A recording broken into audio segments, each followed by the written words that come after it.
bénissons, Seigneur, pour la grâce que tu nous accordes encore cet après-midi. Ce soir, de pouvoir encore nous retrouver en ces lieux. Puisses-tu être au centre de tout ce que nous dirons. Que ton esprit amplifie la parole qui sera enseignée ce soir. Qu'elle ne soit point limitée par les faiblesses du langage, les faiblesses de la connaissance, la quantité de ce que je suis censé dire, mais qu'elle ne dépende que de toi et de toi seul.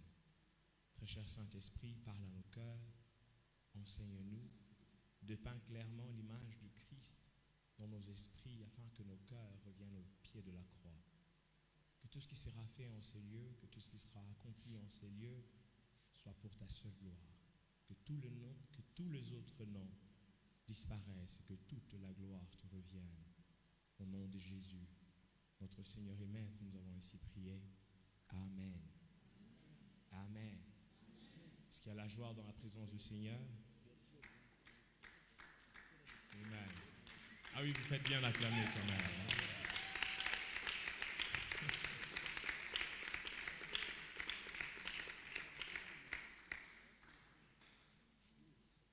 Je ne m'élasserai pas, pour ne pas dire jamais, de l'enthousiasme dont vous savez faire preuve quand il s'agit du Seigneur et de l'expression que vous manifestez quand il faut toujours rendre gloire au Seigneur. Je l'ai dit à mon épouse une fois à la maison, rappelle-moi, il faut qu'on apprenne aussi à acclamer en rythme avec la chorale, le musicien, pam, pam, pam, pam, pam. Je suis sûr qu'avec ça, nos visiteurs reviendront régulièrement. Hein? Régulièrement. Nous allons quand même lire un premier texte, 2 Corinthiens 5, le verset 15, en réalisant la vidéo ou le petit extrait qu'on a envoyé, la petite confusion dans laquelle nous avons été. Au lieu de 2 Corinthiens 5, 15, nous avons parlé de 2 Corinthiens 15, 5. Je vous dis, je vous épargne les détails. Mon épouse m'a rappelé sous la douche, chérie, tu as donné un texte qui n'existe pas. Alors je lui ai dit, attends, il existe. Ah, c'est compliqué quand vous avez une épouse qui aime bien lire sa Bible. Elle est allée chercher. Le frère Darcy m'a laissé rentrer. Alors il s'agit de 2 Corinthiens 5.1. J'aimerais qu'on le lise ensemble.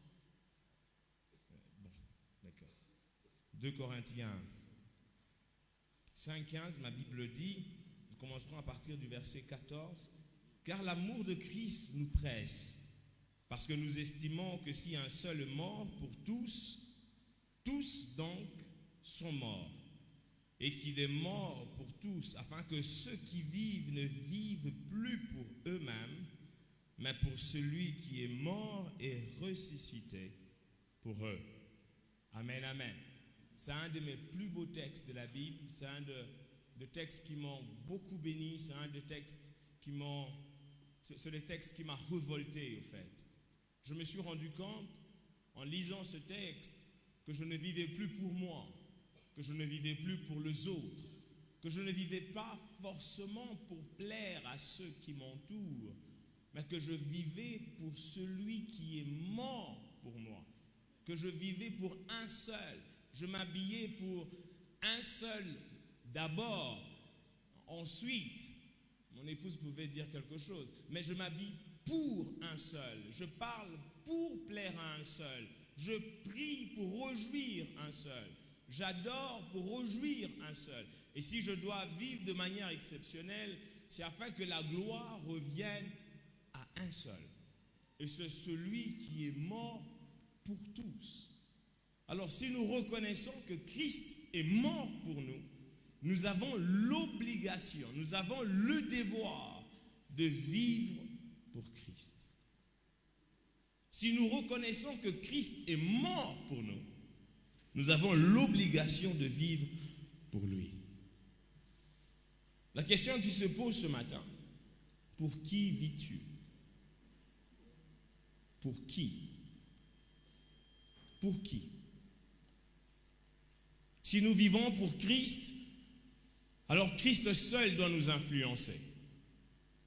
Si nous vivons pour Christ, alors plaire à Christ doit être la raison de notre quotidien, les leitmotivs de nos actions. Si nous vivons pour Christ, nous devons rechercher en permanence sa volonté. Si nous vivons pour Christ, nous ne sommes plus alors appelés à être esclaves du monde. Si nous vivons pour Christ, nous ne sommes plus soumis aux exigences de notre temps, aux exigences de ce siècle. Si nous vivons pour Christ, alors nous sommes appelés à refléter, à vivre de manière à ce que Christ, soit vu, Christ soit célébré et que Christ ne soit point blasphémé parmi les païens. Si nous reconnaissons que Christ est réellement mort pour nous, un jeûne exceptionnel est celui qui sait et qui reconnaît que Christ est mort pour moi. J'ai aimé ce cantique, le frère est très inspiré. Que tous les autres noms disparaissent. Mais on va le voir très bientôt. Le problème avec nous, ce n'est pas que les autres noms seulement disparaissent, mais nous devons disparaître. C'est nous qui devons disparaître. Nous allons le voir, et je vais certainement citer ce texte où Jean-Baptiste dit qu'il croisse et que je diminue. En d'autres termes, qu'il apparaisse et que je disparaisse. Ou encore, que si mon humiliation doit révéler Christ, alors je la reçois à cœur joie. Si ma situation doit honorer Christ, alors je suis fier d'être dans cette situation. Si ma tenue doit révéler Christ, alors je suis heureux de m'habiller tel quel que soit ce que les gens peuvent dire. Que Christ soit la raison de nos actions, la raison de notre langage, la raison de notre consécration. Que Christ soit la raison de notre engagement, la raison de notre dévouement. Que Christ seul soit la raison d'être. Je ne chante pas pour être vu. Je ne prêche pas pour être applaudi, ni pour être apprécié. Mais que Christ seul soit prêché, que Christ seul soit vu, parce que nous ne sommes rien, frères, sœurs. Nous le verrons très bientôt, mais permettez-moi de le dire de manière anticipative. Christ dit dans Jean 15, verset 5, que sans moi, vous ne pouvez rien faire. C'est vrai, avec l'euphorie de l'introduction, le premier et le deuxième jour, on a parfois peut-être tendance à croire que nous pouvons être exceptionnels de par nos efforts. J'aimerais dire à quelqu'un, nullement. Il est impossible à l'homme de se distinguer dans ce monde pervers si et seulement si Christ ne lui prête main forte, si et seulement si Christ en lui ne se manifeste, si et seulement si Christ en lui n'agit. Nullement. Comme l'a dit le frère Darcy, c'est bien de le déclarer, c'est bien de le confesser, mais si Christ en nous n'est pas présent, s'il n'agit, s'il ne se révèle en nous comme Emmanuel, cela est utopique.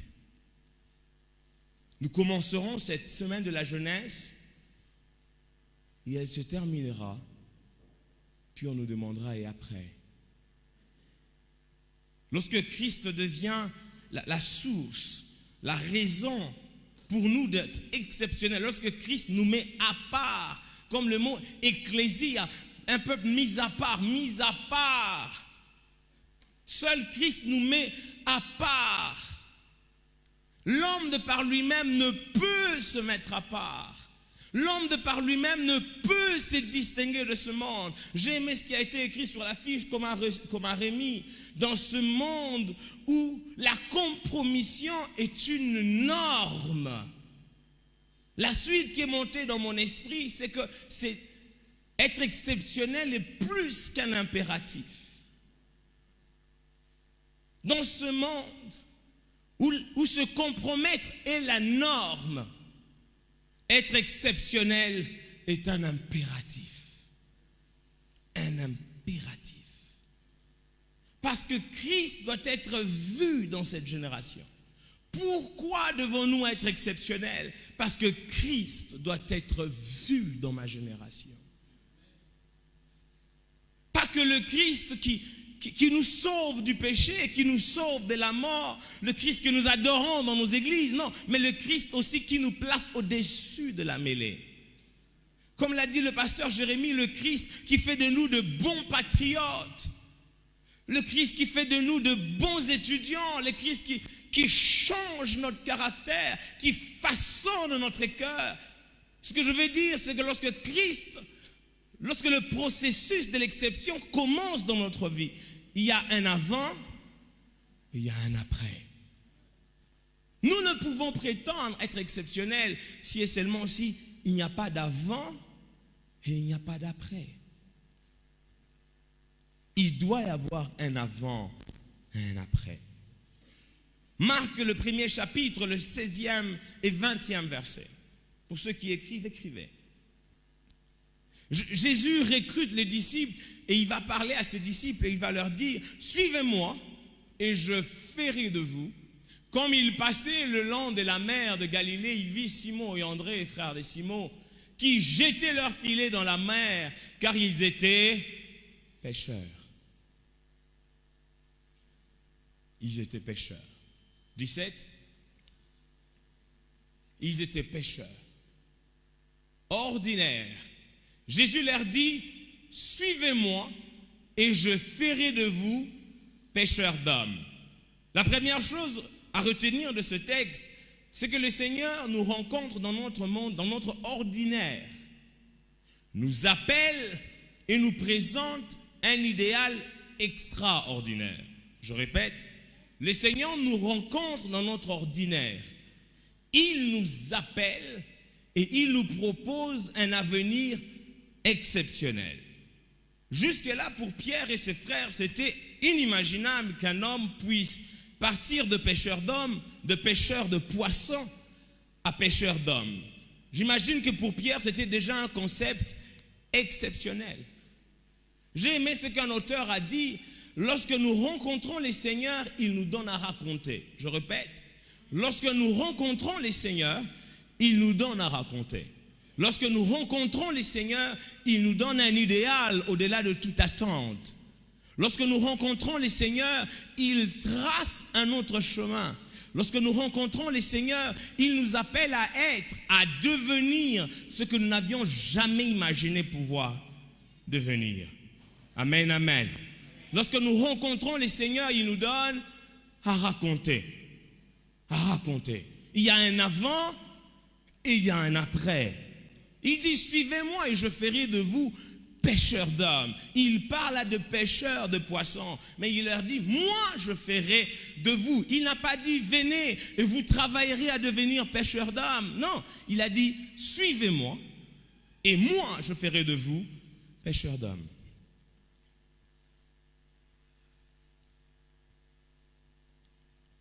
Celui qui nous a appelés fera de nous des hommes exceptionnels. C'est celui qui nous a appelés qui s'engage à nous transformer. C'est celui qui nous a appelés qui s'engage à faire de nous de personnes différentes. C'est celui qui nous a appelés qui se porte garant de nous. Celui qui nous a appelés. Mais parfois, quand on regarde comment nous vivons aujourd'hui, on se pose la question, as-tu vraiment rencontré le Seigneur? As-tu vraiment rencontré le Seigneur? L'as-tu vraiment rencontré?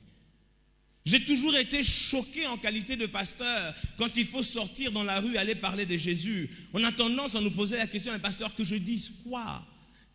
Attends, dis-leur ce qu'il a fait pour toi. Je n'ai pas des versets bibliques. Parfois, ceux de l'extérieur n'ont pas besoin des textes bibliques. Ils ont besoin d'une expérience vécue. Parfois, ceux de l'extérieur n'ont pas besoin d'un texte biblique. Ils ont besoin d'une expérience vécue. Les Jésus dont tu parles, l'as-tu vécu? Le Christ que nous confessons, l'avons-nous vécu? Allons parler de Jésus aux autres. Que vais-je dire? Que vais-je dire? Et pourtant, lorsque nous lisons la Bible, tous ceux qui ont dit avoir rencontré le Seigneur n'ont pas manqué à dire, n'ont pas manqué à raconter. Ils n'étaient pas très bons en théologie, ils n'avaient pas une herméneutique forte ou une homilétique stable, mais non, ils avaient un cœur qui brûlait de désir de raconter qui est-ce qu'ils avaient rencontré. Parfois, ce qui manque à cette génération, c'est une rencontre personnelle et véritable avec le Seigneur.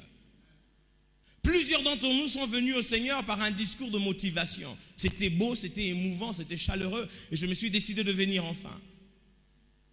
Certains d'entre nous sont venus au Seigneur parce que le coach des vies a dit, sans Christ, on ne peut rien. Alors je vais le suivre pour ce qu'il va faire, pour ce qu'il va donner. Et c'est comme ça que quand on nous parle de la mort, c'est nul et sans effet. Nullement, frère.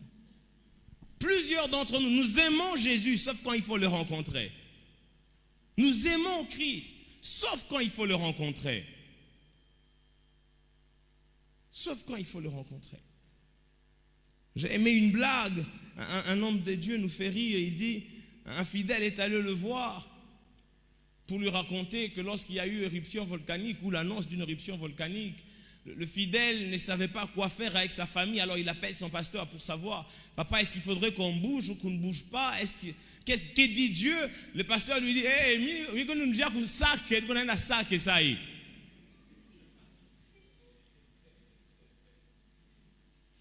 Oui, papa, on bouge pas. Moi, je suis dans le bateau. Je vais à Bukavu. Moins de saké.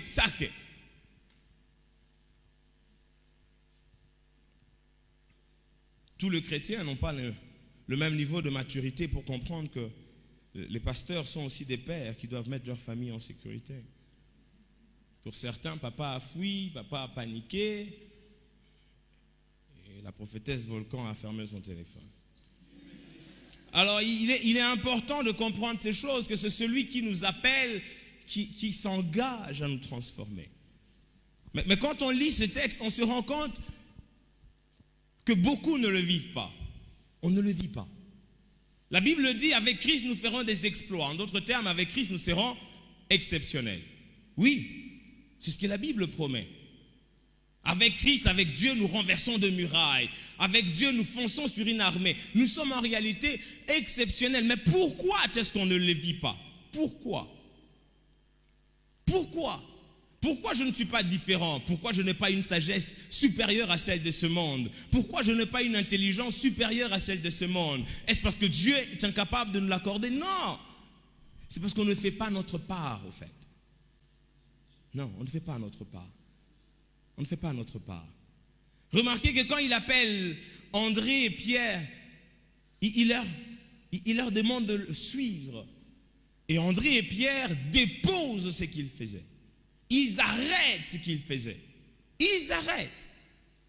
Luc 9, le verset 23, la Bible nous dit clairement que celui qui veut me suivre, qu'il renonce à lui-même, qu'il se charge de sa croix et qu'il me suive. Suivre le Seigneur intervient après qu'on ait été capable de renoncer à soi-même, de se charger de sa croix. Mais aujourd'hui, plusieurs d'entre nous, nous suivons le Seigneur aujourd'hui. Pourquoi est-ce que l'Église est malade? Parce que la génération qui a précédé les anciens est malade. C'est une génération qui est attachée à son ego, à son image, à sa personne, à sa nature. Quand il faut lui dire ce qu'il faut changer, ça ne passe pas. Ça ne passe pas. Je partage cette parole, ces slogans qui dit en Christ, na Yesu, viens tel que tu es. Je suis d'accord avec ça. Mais ce que je ne suis pas d'accord avec les amis, c'est que quand ils disent viens tel que tu es, ils mettent un point. Or moi, je sais qu'il y a une virgule. Quand il dit viens tel que tu es, la virgule, la préposition qui suit dit afin d'être tel qu'il est. Oui, frère. Aucun homme n'est allé vers le Seigneur tel qu'il était et est resté en intimité, en communion avec lui sans subir l'influence du Seigneur. Nous venons tels que nous sommes. C'est comme pour dire, viens malgré l'influence du monde, viens malgré tes faiblesses, viens malgré les manquements, viens malgré ta situation, virgule. Et moi, le Seigneur, je t'accorderai une identité nouvelle. Moi, le Seigneur, je t'accorderai un témoignage nouveau. Moi, le Seigneur, je t'accorderai un nouveau départ. Moi, le Seigneur, je permettrai aux hommes de découvrir ce que tu es, mais que tu n'arrivais pas à manifester. Viens tel que tu es, virgule, afin d'être tel que je suis. Mais pour être tel qu'il est, nous devons renoncer à ce que nous sommes et à qui nous sommes. Afin d'être qui il est et agir tel qu'il a agi. Un jeune exceptionnel est celui dont la vie reflète Christ. Moi, quand je lis ma Bible, vous remarquerez que lorsque Christ, dans le livre de Matthieu, se présente, il ne se présente pas comme un cudam, un homme quelconque. Non, il se présente comme un roi qui vient sur terre pour conquérir. Ah oui, ah oui. Tout Matthieu parle du Seigneur comme un roi. Et les paraboles tournent autour, le royaume des cieux est comme. Le royaume des cieux est comme. Le royaume des cieux est comme. Daniel, Meshach et Abednego, arrivant en Babylone, étaient des Juifs. Ils venaient d'un royaume et ils ont été déportés dans un autre. Dans un autre. Beaucoup de ceux qui décident de suivre le Seigneur ne comprennent pas qu'ils s'engagent à devenir membres d'un royaume.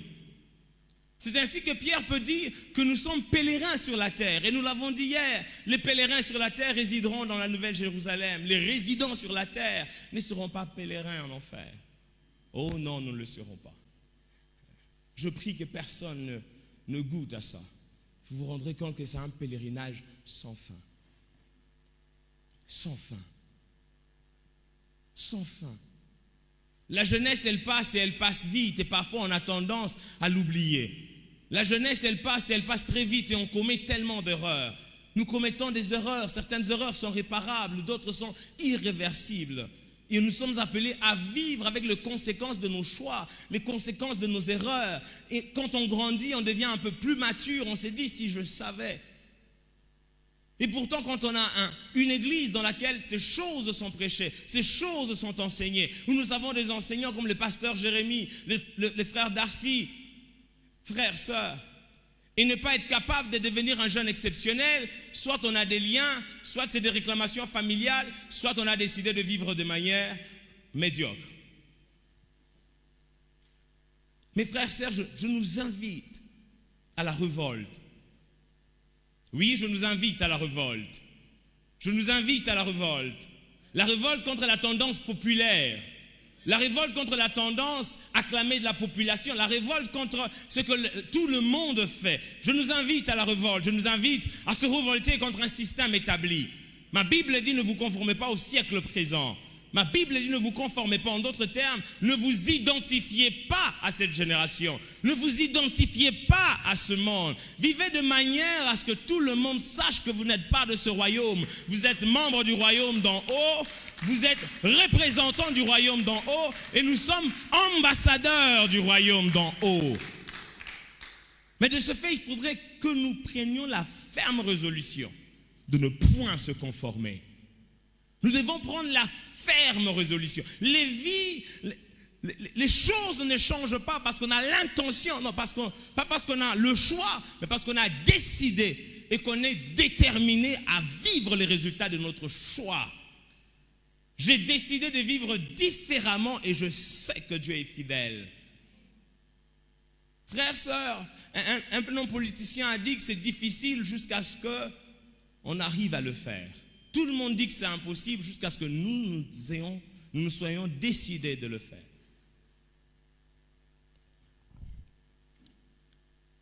C'est possible de vivre différemment. C'est possible. Et je viens même dire à quelqu'un, comme l'a dit le frère Darcy, tous ces gens dont on nous parle dans la Bible, qui semblent être des hommes exceptionnels, en réalité furent des hommes ordinaires. Élie était un homme ordinaire, Moïse un homme ordinaire, que Dieu a croisé dans son quotidien et a fait de lui un homme exceptionnel. Tout est une question de rencontre. Gédéon était dans son quotidien et dans son quotidien c'était un peureux, un poltron. Et dans son quotidien Dieu le rencontre et Dieu lui donne un idéal et ce qu'il lui promet, il dit « Je suis avec toi ». Nous de même, lorsque le Christ est venu, il n'a jamais dit qu'il allait nous abandonner. Il a dit, je suis avec vous jusqu'à la fin du monde. Il ne nous abandonnera jamais. Mais parfois nous l'oublions. Très souvent nous l'oublions. Ma sœur, lorsque nous manquons de quoi nous acheter de la lotion, nous oublions que Dieu est avec nous. C'est triste de voir qu'il est possible de se compromettre pour avoir une lotion de bonne qualité.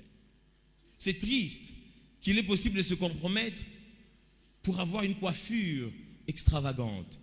C'est triste de comprendre qu'il est possible de se compromettre pour avoir un travail où il y a des hommes qui deviennent des homosexuels, qui tendent leur derrière juste pour avoir un poste. Les jours où ils perdent ce poste, Il maudit le ciel. Est-ce que c'est le ciel qui te l'a donné? La bénédiction de l'Éternel se fait suivre d'aucun chagrin. Et quand il ferme une porte, c'est pour ouvrir une autre. C'est ce que je comprends de ma Bible. Pourquoi nous paniquons quand certaines portes se ferment? Parce qu'on sait que lorsqu'elles s'étaient ouvertes, ce n'était pas Dieu. Oui. Oui. Oui. Il est triste de comprendre qu'il est possible de se compromettre pour un iPhone. Un iPhone. Frère, moi j'ai vécu la sortie de BlackBerry. BlackBerry. Ah mais non. Qui en veut aujourd'hui? Qui en veut? Qui en veut aujourd'hui? J'ai vu mon père avoir un Touraya. Je ne sais pas ce que le père avait, mais c'était le genre de téléphone qu'on ne laisse pas dans le sac. Toujours à la ceinture, là. Mais qu'est-ce qu'ils avaient? Aujourd'hui, vous m'offrez un Touraya, j'en fais quoi? J'en fais quoi? Les militaires m'arrêtent. Quand ils se rendront compte, il y a Bluetooth, il y a une carte mémoire, ils vont me rendre ces trucs. C'est une arme blanche, ce truc. On peut assommer quelqu'un avec. La batterie durait tellement longtemps. Ah oui, qu'on se le dise. Très bonne batterie. Mais aujourd'hui, on n'en veut pas. On préfère les iPhones avec autonomie à problème, qu'on charge à tout moment. Et quand il n'y a pas du courant, vous allez charger chez le voisin. Aujourd'hui, tous ceux qui ont des iPhones dans leur sac, si vous vérifiez, il y a un chargeur et un câble. Ce n'est pas pour le transfert de données, c'est pour le transfert d'énergie.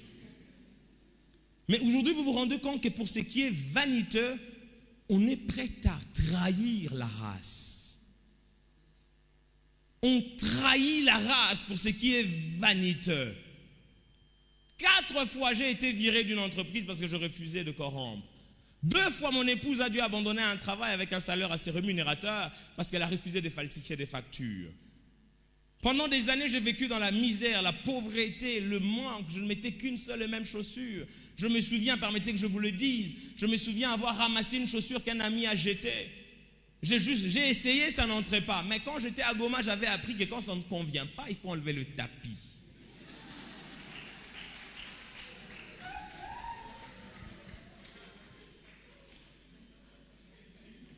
Et j'ai enlevé le tapis, la théorie s'est avérée.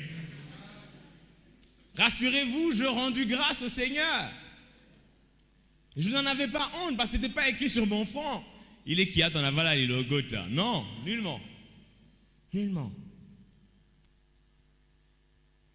Je traversais toutes ces épreuves.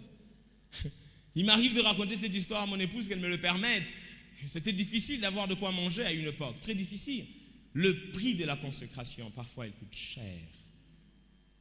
Les gens me demandaient, mais pourquoi avec tout ce que tu vis, tu arrives quand même à démissionner d'un travail parce que tu te rends compte qu'il est faux, c'est du vent que l'on vend, c'est des rêves que l'on vend et tu ne veux même pas toucher ton salaire. Et j'ai refusé de prendre ce salaire, frère Darcy.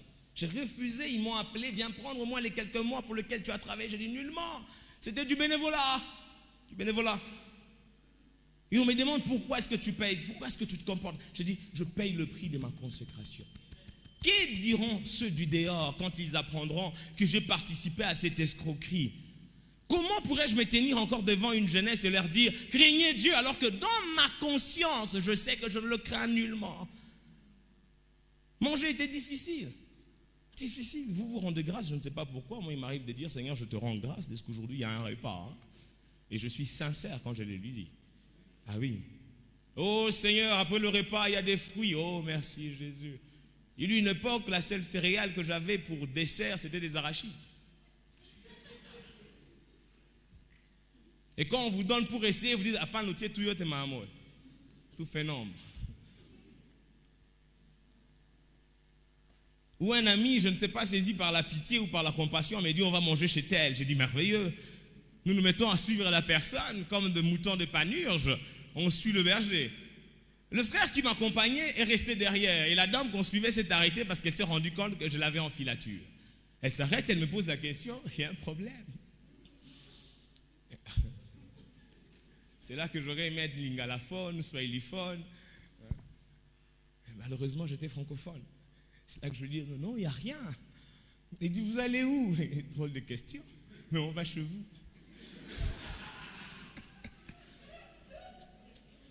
Ah, la dame est surprise, vous allez chez moi? Je dis oui. La question qui fait mal, vous allez faire quoi? J'aurais aimé lui dire que c'est pour un suivi ecclésiastique, on va prêcher Jésus. Ou on a appris qu'il y a un malade et on vient pour vous exhorter. Mais non, on allait manger. Je lui ai dit clairement. Ma foi m'empêche de raconter des mythos. Je lui dis, on va manger chez vous. Frères, sœurs, vous n'avez peut-être pas idée de la scène, mais c'était ridicule. J'étais devant et j'attendais sa réaction. La réaction fut foudroyante. La suite était du genre, oh, je ne vous connais pas. Et moi, j'étais quoi?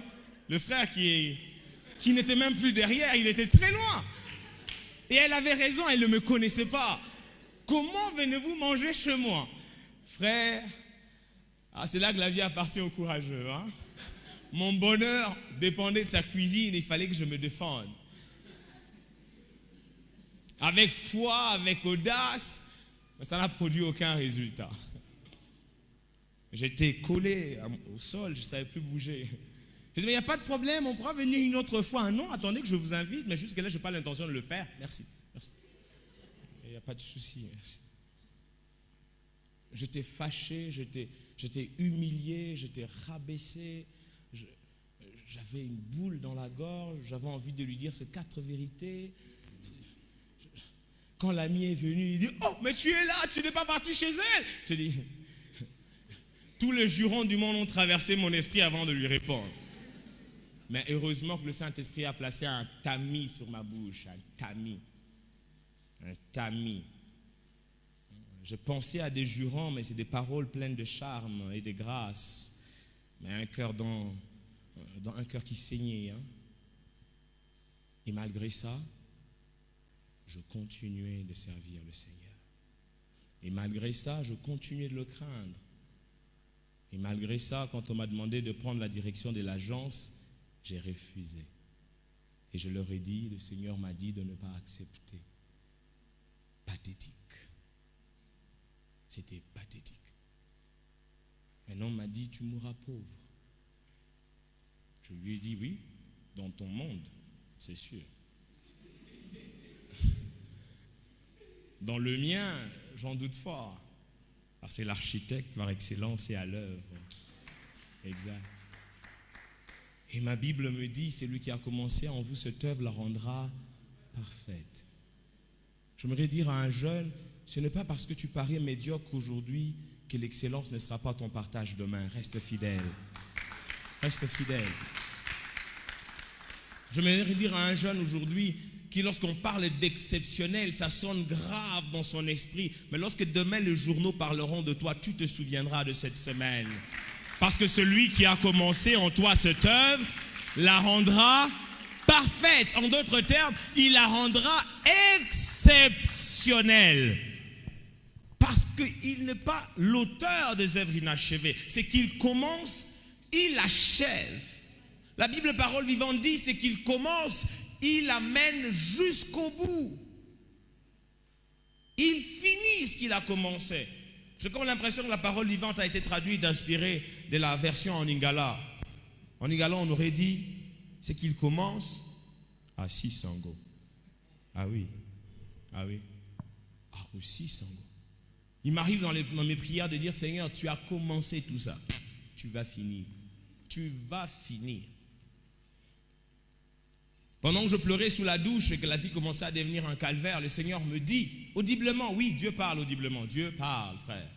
Mais ce n'est pas quand Dieu vous parle audiblement que la vie sera rose le lendemain, rassurez-vous.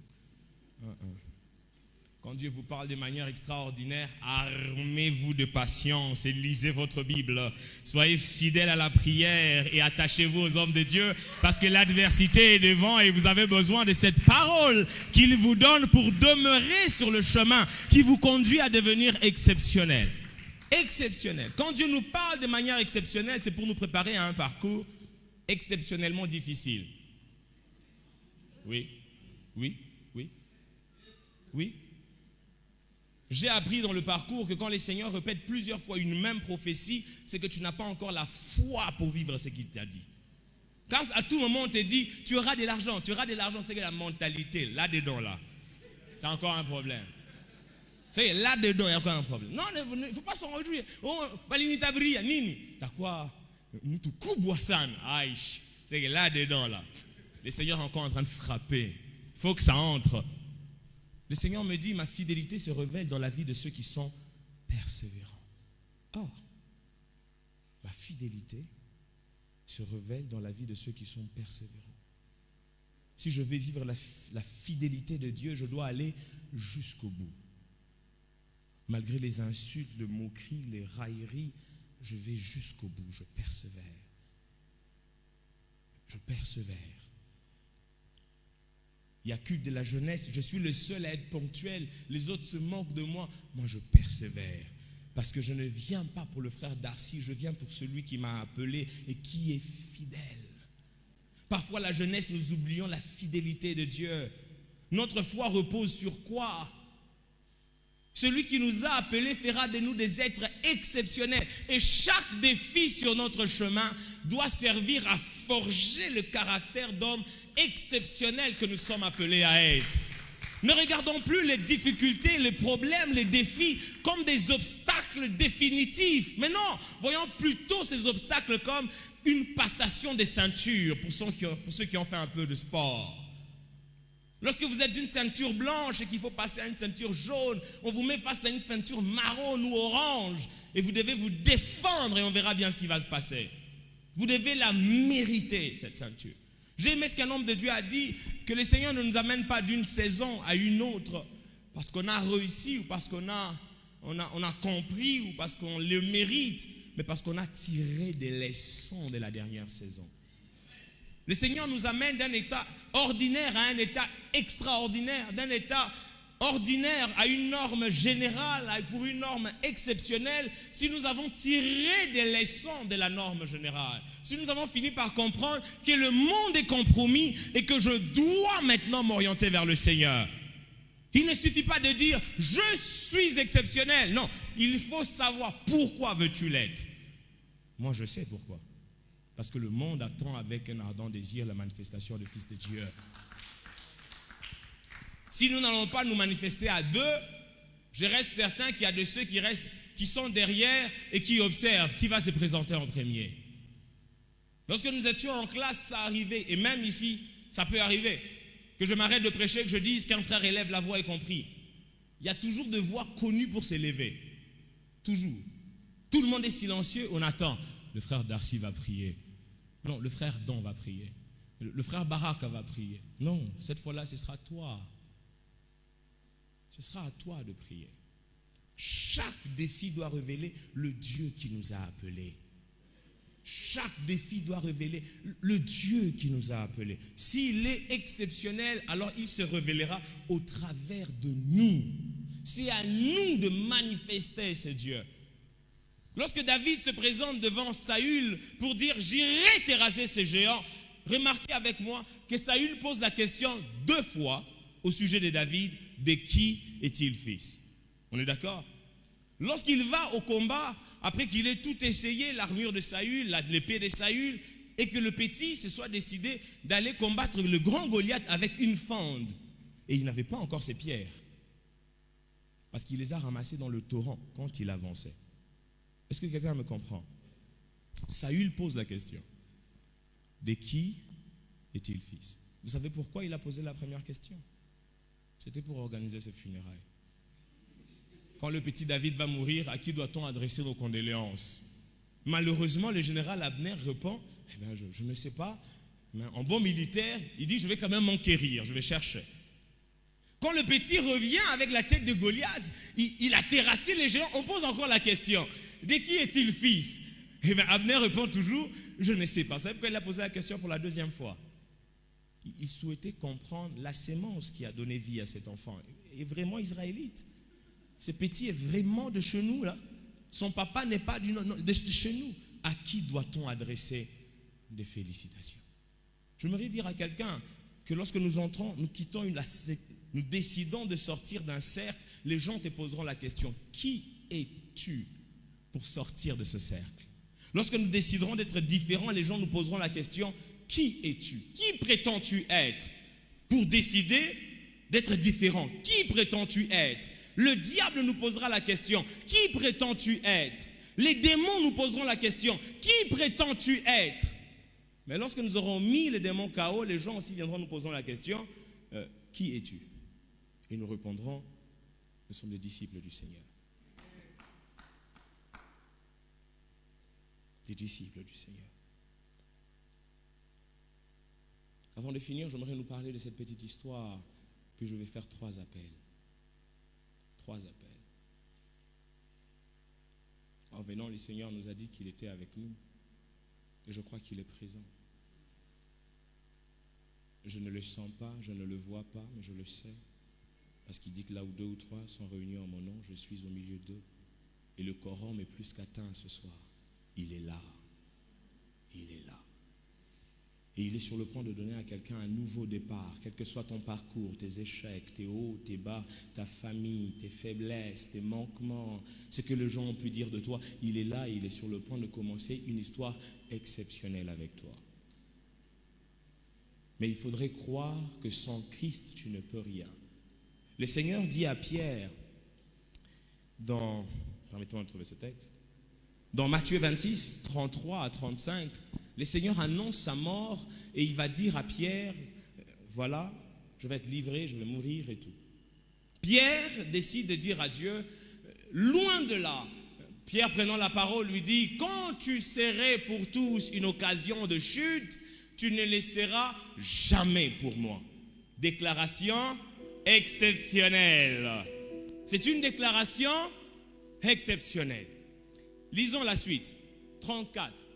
Jésus lui dit, je te l'ai dit en vérité, cette nuit même, avant que le coq chante, tu me régneras 3 fois. Promesse exceptionnelle. Donc, les autres disciples étaient entre Jésus et Pierre. Pierre se lève et dit, je ne te régnerai jamais. Et Jésus lui dit, Pierre, avant que le coq n'ait chanté 3 fois, tu vas me régner 3 fois. La guerre des exceptions. Est-ce que Christ dit vrai? Est-ce que Pierre dit vrai? Qui dit vrai? Nous sommes dans une guerre des exceptions. Sauf que jusque-là, c'est des déclarations. J'aimerais dire à quelqu'un, là où les déclarations feront la guerre, et la pièce, comment on appelle ça en droit? On appelle ça en droit comment? Cette pièce. Il y a une pièce qu'on utilise, une pièce à témoin, une pièce justificative. Honey. Pièce à conviction. Là où les paroles font défaut, la pièce à conviction vient casser les débats. Ah oui, là où les paroles font défaut, la pièce à conviction vient casser le débat. Le chrétien triche, il ne triche pas. Il triche, il ne triche pas. C'est pas grave. Soumettons les chrétiens à un examen et que le professeur s'en aille. On verra bien ce qui va se passer. Pièce à conviction. Et voilà ce qui se passe. Et Pierre prend encore la parole. Le verset 35. Oh, il a déjà oublié. Le verset 35, Pierre promet, il dit, Pierre lui répondit encore, quand même il faudrait mourir avec toi. Ouh, Pierre, je ne te régnerai pas. Et tous les disciples disent la même chose. On se rend compte clairement que les partis, Pierre a gagné la sympathie de tout le monde. Hein? Jésus dit, tu vas me régner. Pierre dit, moi jamais. Pierre va même jusqu'à dire, moi je suis prêt à mourir pour toi. Ah, les disciples voient ça. Quelle assurance. On dit Jésus, prophète de malheur. On s'associe à Pierre et on dit nous aussi, nous allons mourir pour toi. Mais allons maintenant au verset 56. Le verset 56, c'est marrant. Le verset 56, mais tout cela est arrivé afin que les écritures des prophètes s'accomplissent. La partie B, lisez avec moi. Alors tous les disciples l'abandonnèrent et prirent fuite. Réaction exceptionnelle. Personne ne s'y attendait. Personne. Des déclarations exceptionnelles. Le Seigneur n'a pas besoin de se justifier. Ce qu'il a dit dans ta vie arrivera. Que les hommes le croient ou pas, que les hommes disent amen ou pas, cela arrivera. S'il a dit qu'il fera de nous des hommes exceptionnels, il le fera. Tout ce que nous avons à faire, se croire en lui, renoncer à nous-mêmes, se charger de notre croix et le suivre. Et il le fera. Et il le fera. J'aime l'attitude exceptionnelle de Pierre. Pierre était exceptionnellement déterminé. Mais ce texte nous révèle que quelle que soit l'exception de notre courage, si ce courage ne repose pas sur Christ, il aboutit au néant. Je répète, quelle que soit l'exception de notre courage, si Christ n'en est pas la base, le fondement, il aboutit au néant. Quelles que soient les déclarations de foi dans cette église, si Christ n'est pas dans nos cœurs, cela aboutira à la confusion et au néant. Quel que soit ce qu'on peut penser, quel que soit ce qu'on peut dire, quel que soit ce qu'on peut faire, si Christ n'est pas le centre, nous heurterons le mur de la confusion. Et cela n'est pas une incertitude ou une probabilité, cela est une certitude. Ta confusion sera aussi exceptionnelle qu'a été la vanité de ton langage. Le verset 69, s'il vous plaît. Le verset 69. Exceptionnellement courageux. La Bible commence en disant cependant. Tout le monde a fui, tout le monde a abandonné le Seigneur, mais la Bible commence en disant cependant. Malgré tout ça, virgule, Pierre était assis dehors dans la cour. Une servante s'approcha de lui et dit, toi aussi tu étais avec Jésus.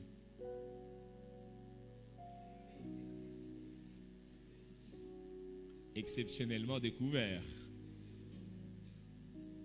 Allons au verset 74.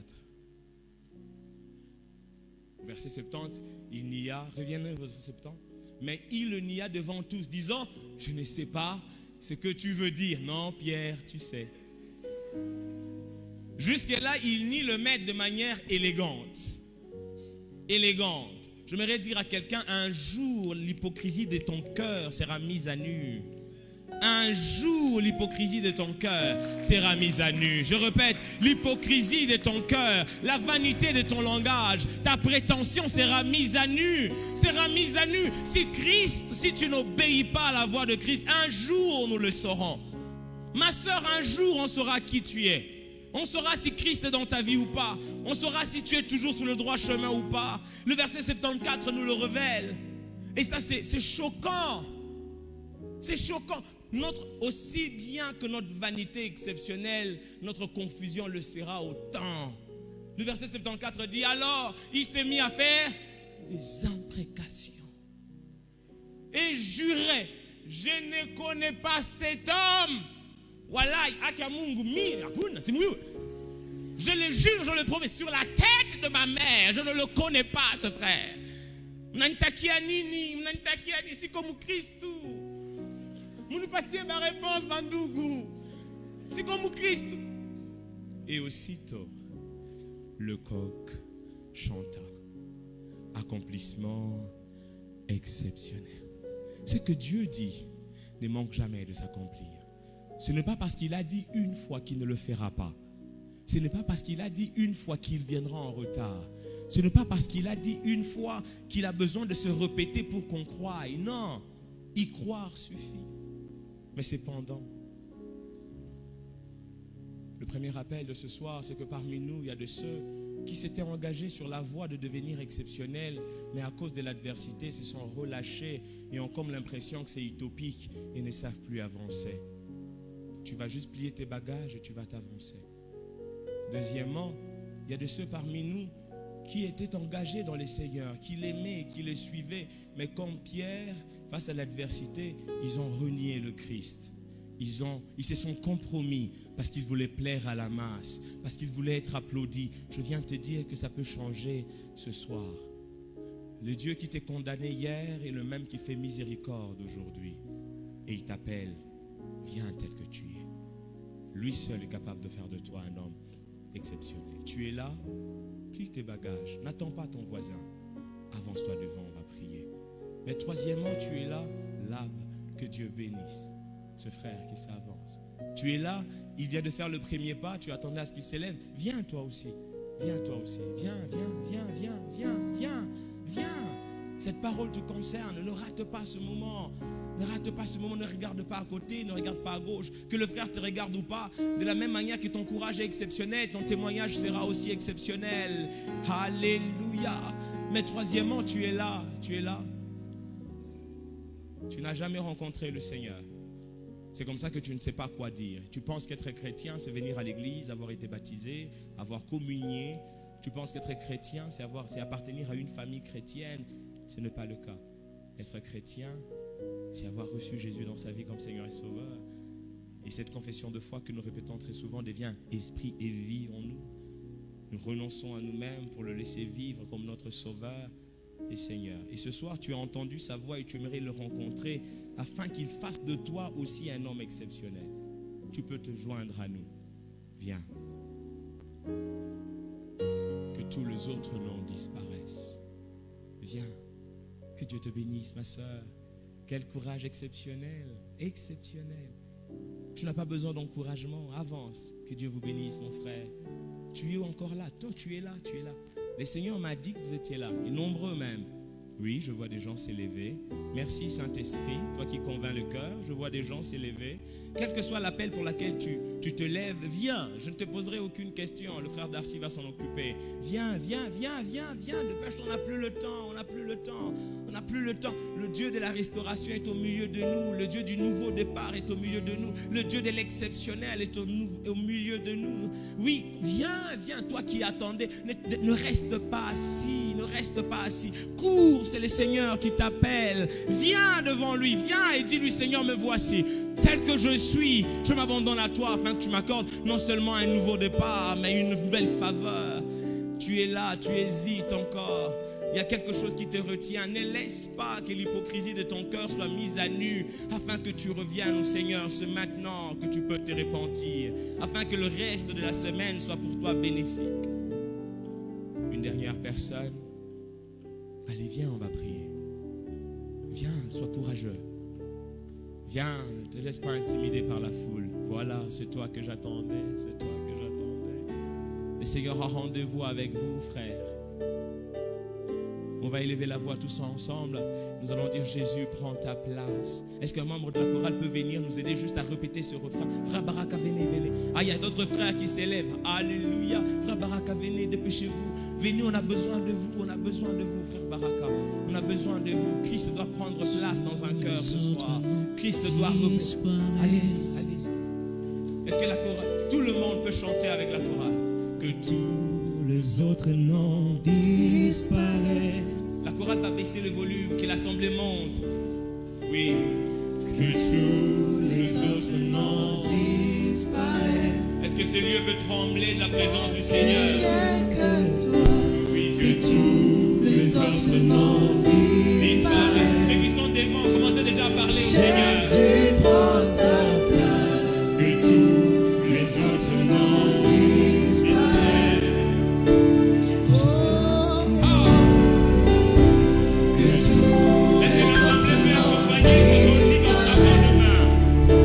Est-ce qu'on peut taper de main tous ensemble? Que tous les autres noms disparaissent. Oui, allons-y.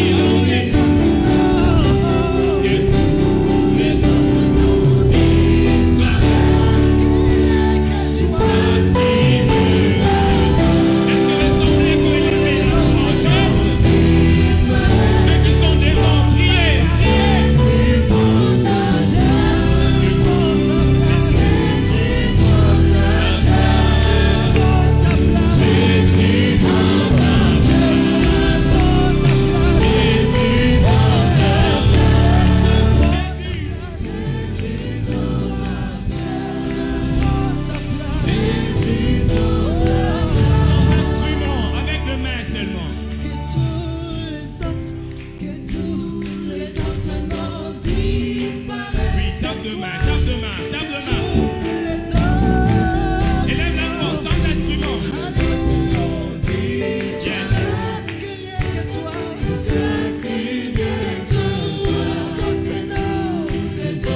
Jésus, prends ta place. Je veux être exceptionnel, mais prends ta place. Je veux être exceptionnel, mais prends ta place. Prends ta place. Prends ta place.